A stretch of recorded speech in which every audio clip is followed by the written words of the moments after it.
There's a part of me that wants to look at the ACC and say, oh, Miami will be the best team with Carson Beck, but I can't get there.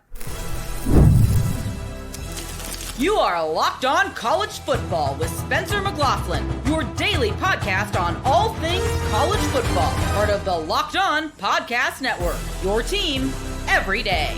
Welcome, everybody, to another episode of Locked On College Football. I'm your host, Spencer McLaughlin. Thank you so much for making this your first listen or your first view of the day. Part of the Locked On Podcast Network, your team every day and your daily source to stay up to date with the biggest stories in this, the greatest sport on planet Earth. NFL's got nothing on college football. FanDuel's got this episode coming your way, though. Today's episode brought to you by FanDuel. Right now, new customers to FanDuel can get $150 in bonus bets if your first $5 bet wins. It's that simple. Go check them out over at FanDuel. Shane Beamer wants auto bids in the SEC. I have so many thoughts there.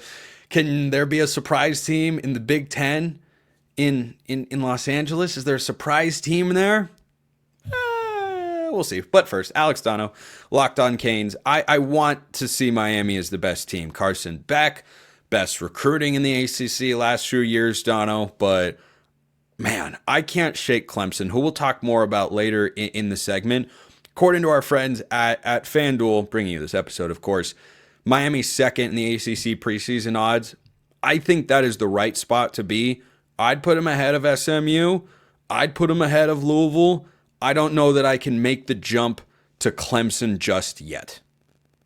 Well, and, adding Carson Beck just adds a ton of legitimacy to Miami's chances to compete because Spencer, what's behind Carson Beck in Miami's quarterback room, there's a reason why they so aggressively pursued him. Emory Williams has very little experience. He got an abbreviated audition in the second half of the Pop-Tart Bowl and looked pretty awful. And then Miami's other two scholarship quarterbacks on the roster behind Carson Beck and Emory Williams have zero collegiate experience. Judd Anderson, heading into his second year, has not seen the field. And a true freshman, Luke Nickel, who might be the future a year or two down the road, but hasn't taken a collegiate snap yet. So, something we're talking about on Monday's episode of Locked On Canes is, how many wins on paper, and with the emphasis being on paper, does Carson Beck's presence add? Is it 2 extra wins potentially over the alternative? Could it be 3 extra wins? Because he really does add legitimacy to Miami's potential ACC championship push. But, in order for this to work, with Beck at the helm, who, of course, has so much experience having 2 full seasons at starting quarterback at Georgia and has played, SEC competition, been in so many massive games. But in order for it to work with Carson Beck, Miami's got to fix the defense, Spencer. And, they believe they've taken big steps into doing that. They've added, 5 defensive backs through the transfer portal already. Defensive back was, for anybody who watched Miami last year, you knew that was the most glaring weakness on that team. They had a true freshman starting out at defensive back. Even highly rated recruits shouldn't generally be starting at DB. Yeah, no, 100%. And I think O.J. Frederick, who's the one you're referencing, will probably start again next year, but after gaining a lot of experience under his belt. Xavier Lucas from Wisconsin, probably the highest profile guy Miami added, and 4 other defensive backs who have some potential. And, they, of course, hired a new defensive coordinator, Corey Heatherman, who did a really good job with Minnesota's defense last year. So, that's really what it's all about to me. Obviously, Carson Beck gives you an opportunity to carry over some of your offensive success from last year. But, even last season with Cam Ward performing at, among the highest levels in the entire country, a Heisman finalist type of season, potential number 1 overall pick, Miami still couldn't get to the ACC championship game or the college football playoff because they couldn't stop anybody. So, that's what will hopefully, from a Miami point of view, put them in contention. Not only Carson Beck and having really good offensive line and a good running game you can also rely on, but being able to rely on your defense, because they couldn't do that in 2024. By the way, Dono, that Xavier discovered the transfer portal doesn't exist, Lucas, to you. For those who I know all about that. Yeah, for those who had his don't lawyer know, on. I'll bring you up to speed briefly because it's kind of an under-the-radar, substantial but hilarious situation. He wanted to transfer from Wisconsin. They didn't want to let him for whatever reason. Maybe it was NIL. I don't really know. So instead, he circumnavigated the portal by just unenrolling from the University of Wisconsin and enrolling at the University of Miami and joining the football team. And there's nothing the NCAA could do about it. So that when you say high profile, he's a good player. When you say high profile, that's what makes him high profile to me. Is he's the guy who taught us all, yeah, this transfer portal thing's a myth, but it's not going to go anywhere anyway. But for Miami, Dono, what's a realistic step forward? Because I think Carson Beck has got plenty of talent and potential. He's not Cam Ward. He doesn't move like Cam Ward. He can't make the throws that Cam Ward did this past year. So at the very least, it's reasonable to expect a certain floor of production for the quarterback position at Miami, but you don't have the same ceiling. So if you're going to even replicate the same record from a year ago with a schedule that is mighty difficult and unfavorable, by the way, that defense is going to have to be leaps and bounds better than a season ago. Yeah, and quite frankly, I don't want to have to rely on a quarterback as much as Miami had to rely on Cam Ward last year. And I totally agree. You know, I don't think any Miami fan should expect any quarterback you see in the near or long-term future to be Cam Ward. He is one of one, but I don't want Miami to have to rely on him. I think if Miami can get their you-know-what together on the defensive side of the football, and assuming Beck can have a really good season, I think the next step for Miami is you've got to get to that ACC championship game. And we're gonna talk, I know, shortly about Clemson, who's probably the team you would see if you get there.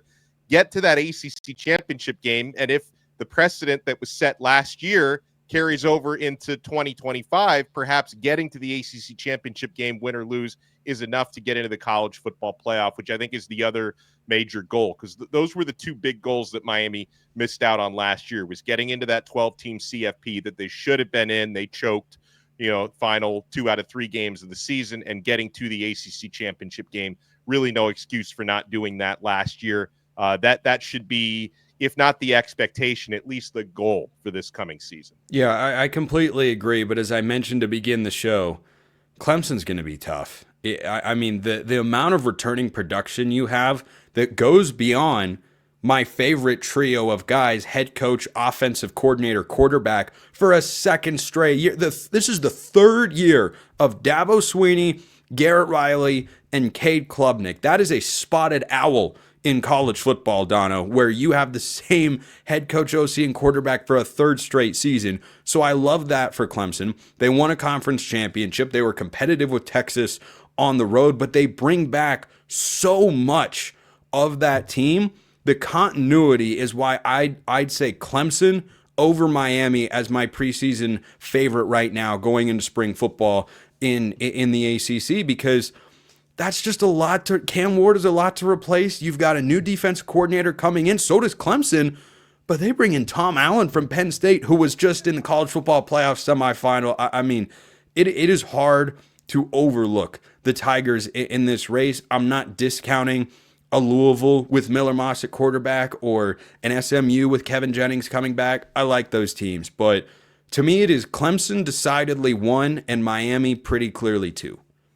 As deservedly, Clemson, they have earned a benefit of the doubt that Miami has not, right? Miami is a team that is usually a little unpredictable when it comes to the ups and downs, have not performed at a consistent level. We're not just talking about years, we're talking about decades since Miami has performed at a consistent level. Whereas, Dabo Swinney, obviously, you go back to the 2 national titles, but just the fact that even last season, as you alluded to, Clemson in a down year, not a very good regular season, still managed to win the ACC championship and get into the CFP, and probably performed better against Texas in their CFP game than people gave them credit for. Like they were in that game for most of the way.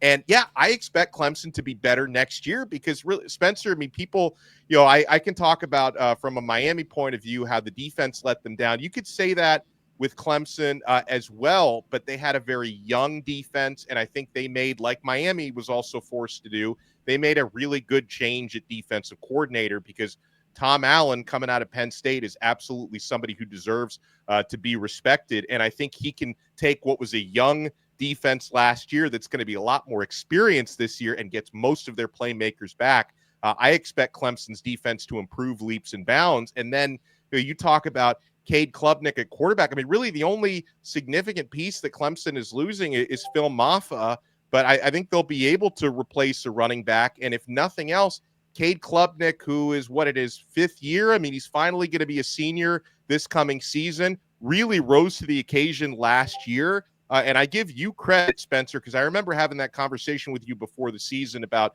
the importance of the continuity, with Dabo, Klubnik, who I did not believe in heading into last year, and Garrett Riley. Like Cade Klubnik exceeded my expectations. You were right about how that offense was going to overperform a lot of the expectations, including mine. And yeah, I see no reason why Clemson shouldn't be a major favorite in the ACC this year. And I know once we get to those ACC kickoff media days, they will be voted as such. And, for the second straight year, there is not a regular season matchup between Clemson and Miami. We'll see if the two of them do end up going face-to-face in the ACC championship game. But you mentioned Louisville. I mean, to me, that Louisville could absolutely be a dark horse to overtake Miami. Like if we're talking about the other team that may meet Clemson in the championship game, because I feel like Miller Moss could potentially, be an upgrade over Tyler Shuck, who performed pretty well last year. Obviously, Moss had, more pedigree coming out of high school and coming out of USC, and he's joining up with a proven quarterback whisperer in the head coach there at Louisville. And I think Isaac Brown, who's heading into his second season, their star running back, who was a breakout star as a freshman. I think that offense is going to be really good, and I think the defense is going to be pretty good as well. So Louisville is definitely a team that I would watch out for. I think SMU more than likely is going to take a little bit of a step back because, they do have Kevin Jennings back, but they lost a lot of their other offensive playmakers from last year, so we'll see how he does. So maybe SMU takes a step back, maybe Louisville takes a step forward, and maybe Miami, if they can find the right mix on defense, can take a step forward as well. But Clemson is absolutely the team to beat. Maybe.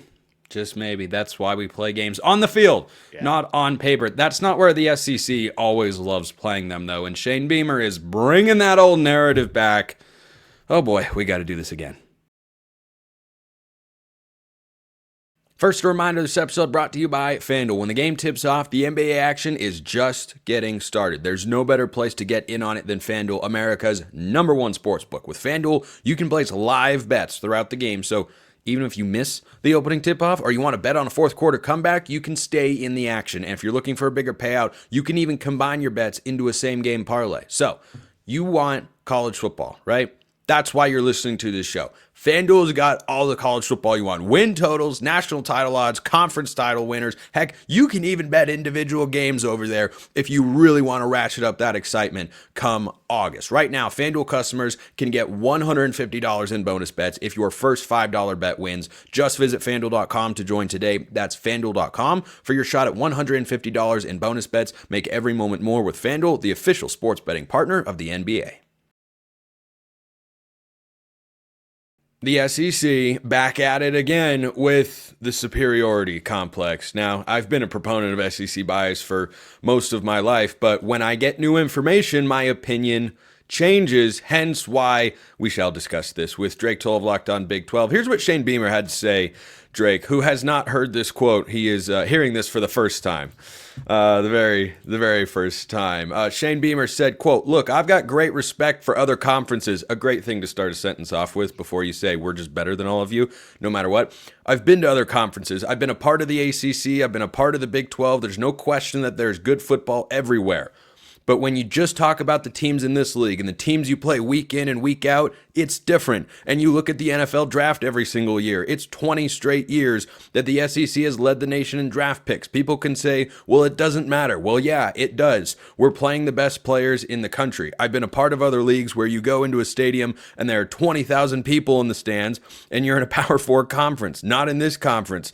Every road venue you go to, you're playing in front of 70, 80, 90, 100,000 people every single Saturday," end quote. Yeah, it sounds like we're just falling right back into the old habits, right? Drake is like, well, we're the SEC, so we have to just automatically be better, right? And I can appreciate that he's coached in other conferences, and I think he does believe at some level there's good football elsewhere. It's just not good enough to play with the SEC, despite that being contrary to, I don't know, everything we saw play out in the 2024 college football season.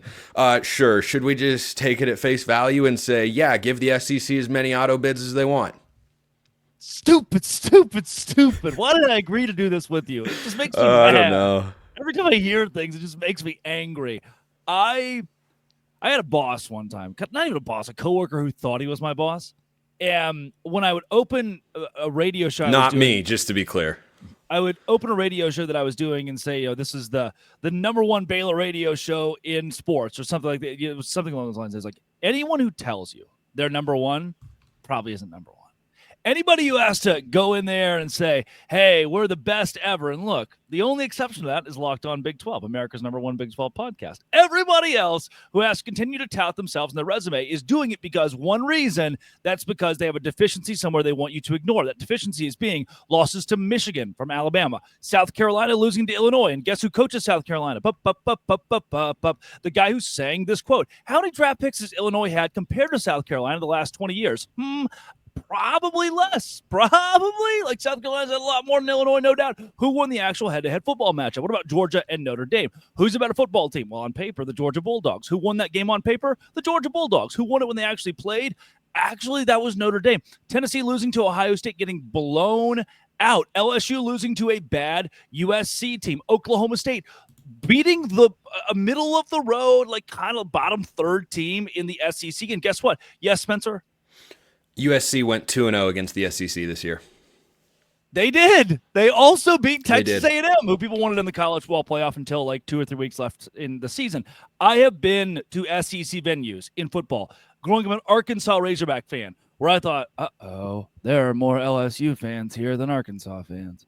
It is just not like fundamentally false, wrong, clickbait, big title, Locked On Big 12 style, everything Shane Beamer said in that little blurb that you gave me. The SEC is good, no doubt. No one's trying to take it away from you. The SEC is the best conference in college football. Guess what? We're actually giving it to you in the form of money. We're giving you more money. But now you have to come to a podium and tell me that we're so good, we're so bad. You know who does this? Head coaches whose teams won't make the NCAA tournament. That's who does this. They read this thing with their SID printed off at a podium and say, well, we have 3 quad 1 wins, and this team that's supposed to be an automatic doesn't. That's who does this, not the big bad SEC. It feels as though they think the foundation is cracking a bit because they continue to tell us how good they are. Yeah, it's giving some shades, the whole Lane Kiffin thing on Twitter of, that and this and other quotes you see in here. It's giving me shades of Hugh Jackson as the Browns head coach. You got to remind people that you're the head coach. Like, maybe you shouldn't be. But we're not even trying. You and I both agree, Drake, if we're going top to bottom, number of conference championship capable teams with number of teams that can make a playoff run, yeah, I'll give you the SEC. But the point that I'm trying to articulate is the benefit of the doubt that has been given to this conference deservedly for the last 20 plus years. Based on what we have seen in the last couple of years in the new era of college football, it doesn't exist at the same level. You do not get to claim the same level. Well, we have more players going to the NFL draft. That's great. That's one of the reasons I'd still say, yeah, SEC is probably still the best league, but I don't look at them as the behemoth they used to be. South Carolina is a great example. And look, I also understand the other side of this argument that people will come at us with, which is, well, coaches are, of course, going to support their team and their conference and do all these sorts of things. That's good and fine. But that means that someone else needs to be there to present the other side of the argument, hence why we are having this discussion. Because going out there and saying, this piece was in South Carolina Gamecocks on SI from the interview that Shane Beamer did on 3, by the way. I forgot to mention that earlier. But I just look at stuff like this and say, man, how many NFL guys are on that South Carolina roster this past year compared to Illinois? What's the number, Drake? I mean, you've got some big-time recruits. Kennard and Dylan Stewart and Nick Harbor is a physical freak. Like 5-1. We're probably talking 5-1 here. Yeah, you probably are. I mean, long-term NFL draft prospects, Lenore Sellers probably has a better shot than Luke Altmaier does. Yeah. And I think Altmaier's a really solid player, but Sellers is a better athlete overall. He's probably got a slightly bigger arm, but Illinois won the football game. And so I just don't want us to slip back into this realm of hypotheticals. The SEC would do this team would do that. No, I watched this play out on the field. You can sell me on we've got more NFL guys, we recruit at a higher level. That's an objective fact. But you know what else is objective? You lost a bunch of games on the field. The almighty SEC lost to Navy, lost to Illinois, lost to Michigan, lost to USC in the same bowl season. I'm not buying this stuff when anyone from the SEC, I don't care who it is, I don't care if it's Paul Feinbaum or Greg Sankey or an SEC head coach, when this stuff puts out there, I just keep getting more annoyed at it because they're trying to sell me something that I know is not worth buying. Who won the national championship this year? Ohio State. Big Ten. Last season? Michigan. Big Ten. Do you hear any Big Ten coaches getting on the podium saying, "Oh, look at us. We're the Big Ten." That's a great point. We're so different over here. We're really good. I've coached all across the country, and all of our venues are so... No, they're just winning national championships, man. That's just kind of what they're doing instead. And that seems like a little bit more fun than the SID hands you the paper and you're West Virginia going, well, we had the 32nd best strength of schedule in the country. And that's what the SEC is doing right now. Yeah, I think it's a great point on the Big Ten. I can't remember the last time a coach felt the need to go out there and defend. Not even a losing coach. Not even a guy who's like getting his, like, even Matt Rule has every right to be like, the Big Ten's the toughest conference in college football. That's why it's taking a little bit to build here. He won't even do that. He's just like, yeah, man, this is college football. Yeah. It just reeks of insecurity. And I don't really know why. It's not as if these guys are not set financially. It's not as if they're not able to recruit anymore. My last girlfriend said about me too. What is that? Am I in the SEC? Am I in the SEC? Drake 12, SEC. It's all one and the same. Oh, did I say that out loud? My goodness. Drake 12 locked on Big 12. We're going to that aforementioned Big 10 conference next, though, because I just wonder, is there a surprise team in Los Angeles? Not the Trojans.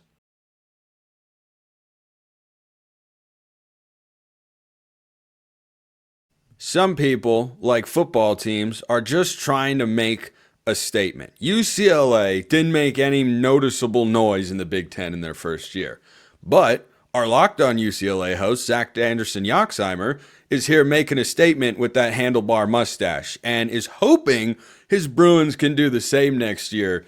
Zach, lots to get to here with the Bruins. Talked about their Los Angeles counterpart, USC, last week on the show, and I think USC could be at least better than last year, but I don't put them in the top tier of the Big Ten yet. That's not even where UCLA is trying to go. They're just trying to be bowl eligible. That'd be great. I don't think their schedule really allows for that very easily, but big picture, are you optimistic about DeShaun Foster's second season? I think he's doing the right things in terms of changing the culture. Remember, he had a short offseason to get a staff, get players in, because Chip Kelly left very late into the 24 calendar year before a season, beyond anything. So he had to get like Eric Bieniemy as an offensive coordinator, get a lot of coaches, keep that intact. This offseason, he's brought in quite a few transfers, brought in a much better high school class, in my opinion, and completely overhauled his staff. So I think there's a lot of potential for UCLA to show improvement, maybe not in terms of overall wins and losses, but definitely a product on the field. Their schedule on the back half, boy. Not at Indiana, host Nebraska. There's one bye mixed in here, by the way, that's in between Indiana and Nebraska. At Indiana, host Nebraska. At Ohio State, host Washington. At USC. I mean, realistically, am I nuts for saying 2 wins for the Bruins in that stretch would be phenomenal? Well, last year it was the back half that UCLA got red hot, and that included Nebraska. Although I'm assuming with the sophomore quarterback, Rule getting that team back, that'll be a little bit tougher of a matchup. You mixed in... They lost their defensive coordinator, though. You never know what kind of impact that can have. I just think the quarterback play will be so much better with a sophomore quarterback that it will tear to shreds most teams in the Big Ten that he didn't last year. Then, of course, Washington should be better, although that's a UCLA home game. SC, that's a tough game no matter what, whether UCLA is good or bad. I don't really know what Lincoln Riley's doing, whether it's good or bad. It's going to be tough for sure. But UCLA, after one of the tougher non-conference schedules in 2024, endless travel miles, they still figured out a way to put it together and play hard in the back half. I like to have hope and say they could do some things and get a couple of wins in that stretch. But, on paper, it does look pretty tough to end the 2025 season. From a roster standpoint, you've got 18 teams in the Big Ten. Just off the top of your head, top 6, middle 6, bottom 6, where would you put this Bruins roster right now? I'd like to say with an optimistic bottom half of the middle 6. Bottom half of the middle 6. So you're thinking somewhere around like the 11th, 12th best roster in the Big Ten? I think so. There's still a lot of pieces to come together, right? UCLA lost quite a bit on offense. They're losing one of their best tight ends, losing their starting running back, starting quarterback, having to replace and better an O-line that could not protect their quarterback last year. They're one of the worst teams in the FBS at sacks per game. They couldn't run the ball. They do have a new offensive coordinator that could significantly change things with the new signal caller for a year, with the JUCO rule allowing these guys to get extra years of eligibility. That's where Joey Aguilar, the Appalachian State transfer, comes in for UCLA. So there could be new energy, new coaching energy coming into UCLA that held them back last year, a la Eric Bieniemy in some aspects. So I hope maybe that could come in, the co-Indiana offensive coordinator coming to UCLA. But I think all that together, mixing with some roster turnover, could lead to a better 2025, or it's going to go right down the tank and DeShaun Foster would be on the hot seat in 2026. You don't think he'd get fired after this season, though? He'd get a third season? Let me tell you something, Spencer. So the Super Bowl just finished. It was in NOLA. Last time the Eagles were in the Super Bowl, I was at UCLA. I was with UCLA, not with them, but traveling to go see UCLA at LSU. Stopped in New Orleans. Ran into the UCLA athletic director on Bourbon Street. Literally ran into him. What a spot. And and let's just say I don't think DeShaun Foster is going to be on the hot seat in year 2 or year 3. He'll get time. Now, the Bruins did get a new chancellor, which means there's a new boss on top of Martin Germain, the UCLA athletic director. So if he sees fit, he could clean house if things are going really, really bad for the football program in 25. I don't think they fire him after year 2. They'd have to go like 0-12, 1-11, be embarrassed by USC for that to truly happen, for him not to start his third year, regardless of how this year finishes. What's the quarterback plan for UCLA? They have 5 million quarterbacks in the roster, some mixed from a Chip Kelly, some mixed from last year's recruiting class, a last-minute commit brought in by Tino Sunseri, and then right now, to replace Ethan Garbers, UCLA, in my mind, they're going to go with Joey Aguilar.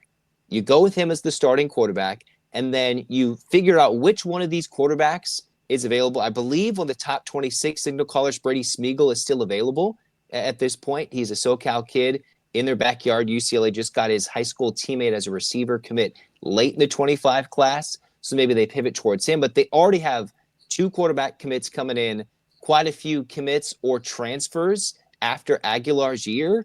So there's just so many different options. It just seems like a divided fan base that what the succession plan is for UCLA quarterback, I'm not even clear. Just figure out which one of these kids is talented and who could challenge for the 26 starting job. I just think they have a capable, quality quarterback in 25, and after that, it seems like a big question mark at the moment. The reason I wanted to talk about UCLA on today's show is not just because I brought up USC on Friday's episode of the show, which you can go check out if you missed it. I think about every conference now as who's the Indiana? Who's the Arizona State? That's going to be picked low in the preseason poll, not a lot of hype, and then boom, it's the story of the year in the conference. For everything that happened in the Big Ten this year, Indiana was the story of the year. That was historic and unlike anything we've seen. And we'll talk about them on tomorrow's show. Arizona State, picked to finish last, wins the conference. Like, those are the sorts of things I'm looking for. Does UCLA have anything in that regard? Do you have any reason to be wildly optimistic that suddenly this can be just a phenomenal Indiana type run? Maybe having their former co-offensive coordinator. I don't know. I'm searching for it. I just struggle to find it. I've been down on the DeShaun Foster hire.